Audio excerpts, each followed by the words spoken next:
නිකන් ඔයාලා ඉන්ටර්නෙට් එකේ සර්ච් කරලා බලන්න මෙන්න මේ නම් අර නම් දාන්නේ මේ මොකක් හරි බෙලෙක් මේ වාජනය කරන්න පිමැට්ට වලට පස්සේ මේ නම දාඩින් ටෙන් ටුයින් ටුයින් වගේ ඒ වගේ නම් දාන්නේ. හරිද? එතනට ඕනලා දිනවා අමරණීය වේ.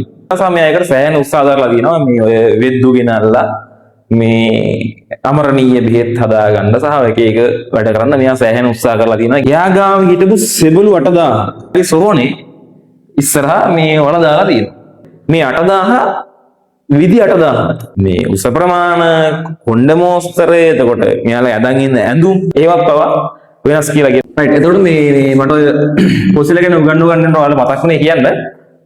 මේක කියන්නේ ෆොසිලයක් නෙමෙයි. දැන් හරි අපි ෆොසිලයක් කියලා කිව්වේ මොකද්ද?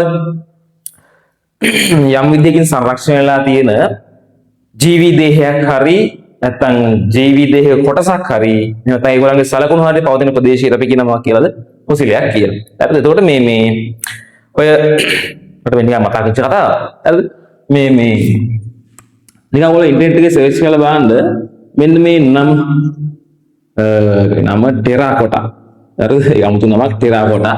හරිද? ඔය ටෙරාකොටා ඔයගොල්ලෝ ගහන ටෙරාකොටා ආමි කියලා. හරිද?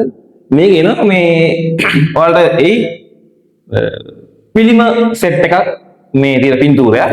මේක විශේෂත්වයක් තියෙනවා මේ ඒ කාලේ මට අවුරුදු මතක නැහැ හොඳේ. මේ චීනේ ඉඳලා තියෙනවා මේ රජ කෙනෙක්. හරිද? එයාගේ නම ක්වීන් ෂී හුවාන් හරි ඔන්න වගේ නමක්. හරිද? ක්වීන් ෂී හුවාන් වගේ නමක්. හරිද? නම් මේ අමුතු නන්න තියෙන බවුන් දාලා නම් දාන්නේ මේ මොකක් හරි බෙලෙක් මේ වාජනය කරන්න පිමැට්ට වලට පස්සේ මේ නම දාඩින් ටෙන් ටුයින් ටුයින් වගේ ඒ වගේ නම් දාන්නේ. හරිද? එතකොට මෙන්න මේ කියන මේ අමුතු රජ කෙනෙක් මෙයා. හරිද? මෙයාට ඕනලා තියෙනවා මෙයා රජ කෙනෙක් මම හිතන්නේ මේ අධිරාජ්‍යයේ. ඒකට මේ මෙයාර කාටවත් සෙකන්ඩ් වෙන්නේ නැති මිනිස්සෙක් වගේ මෙයාට ඕනලා තියෙනවා අමරණීය වෙන්න. කියන්නේ මේ කවදාවත් මැරෙන්නේ නැති වෙන්න ජීවත් වෙන්න මෙයාට ඕනලා තියෙනවා. සමයයකට සෑහෙන උත්සාහ දරලා තියෙනවා මේ ඔය වෙද්දු ගෙනල්ලා මේ අමරණීය බෙහෙත් හදාගන්න සහ එක එක වැඩ කරන්න මෙයා සෑහෙන උත්සාහ කරලා තියෙනවා. කියන්නේ මැරෙන්නේ නැතුව ඉන්න. නමුත් මිනිහා කොහරි මේ ඒ අර මරණයට තියෙන බය හින්දාම මෙයා මොකද කරලා තියෙන්නේ? එයා ගාව හිටපු සෙබළු 8000. හරි එයා ගාව හිටපු සෙබළු 8000කගේ පිළිම මැටියෙන් අඹලා. හරි සෙබළු 8000කගේ පිළිම මැටියෙන් අඹලා මේ එයාගේ සොහොනේ ඉස්සරහා මේ වල දාලා තියෙනවා. මේකට ඔය සෝල්ජර්ස්ලා කියන්නේ සෙබළුයි තව අශ්වයෝ කොට තව යුද රත්ත කියලා කියන කරත්ත. හරිද? ඒ කරත්තත් ඔක්කොම ඇතුළත් වෙලා තියෙනවා මෙන්න මේ ඔය මේ කණ්ඩායම. මෙයා කරලා තියෙන්නේ ඒගොල්ලොන්ගේ රූප හදලා මැටියෙන් හදලා ඒවා වල දාලා එයාගේ මේ සොහොන ඉස්සර. හරිද? පස්සේ කාලේ ඔය 1974 වගේ මට මතකයි 1974 වගේ ගොවිපලක මිනිස්සෙක් මේ බිම් සකස් කරනකොට මෙයාට හම් වෙලා තියෙන මිනි ඔළුව බලන් යනකොට ඒක මේ මැටි වලින් හදපු පිළිමයක්. පස්සේ මේක කැණීම් කරනකොට තමයි මෙන්න මේ කියන පිළිම 8000ම හම්බ වෙලා තියෙන ටෙරාකොටා ආමිය. හරිද? එතකොට මේ විශේෂත්වයක් තියෙනවා. මේ තවත් එක විශේෂත්වයක් මේ ඔය 8000 සාමාන්‍යයෙන් අපි පිළිම එම්බුවොත් එම පිළිම ඔක්කොම එක වගේ නමන් එහෙම නෙමෙයි.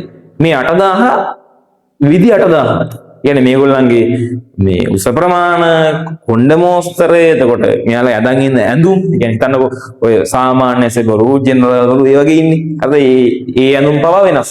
එතන මූණේ තියෙන හැඩය මූණේ අර එක්ස්ප්‍රෙෂන්ස් ඒවත් පවා වෙනස් කියලා කියනවා මේ 8000 කියන්නේ 8000 විදිහට තමයි හදලා තියෙන්නේ.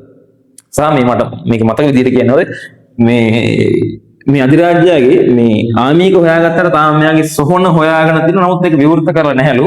හේතුව මේ සොහොන විවෘත කරනකොට ඒ විවෘත කරන මේ කට්ටියට හානි වෙන්න රසදිය උගුල් එහෙම හදලා තියෙනවා කියලා කියනවා. මම දන්නේ නැහැ ඒක හරියට. මේ මට ඔය ෆොසිල ගැන නිකන් කියන්න යනවා මතක් වුණේ. මේක ෆොසිලයක් නෙමෙයි. අර මේක මේ මැටි වලින් මිනිස්සු හදපු එකක් නේ. හරිද? එහෙම හදලා තමයි වල දාලා තියෙන්නේ. එතකොට මේ ෆොසිල් ගැන නිකන් කියන්න යනවා මට මතක් වුණේ.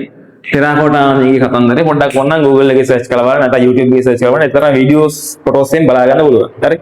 මේ පොඩි ඉන්ට්‍රස්ට් ගතියක් තියෙන නිසා තමයි මම පොඩ්ඩක් ඔය කියලා දෙන්නේ. සර්ච් කරලා බලන්න කැමති කෙනෙක් ඉන්නවා. රයිට්. ඊළඟට අපි යනවා ජීවමාන ෆොසිල වලට. දාගන්න මාතෘකාව දැන් මම ෆොසිල් ටික කතා කරා.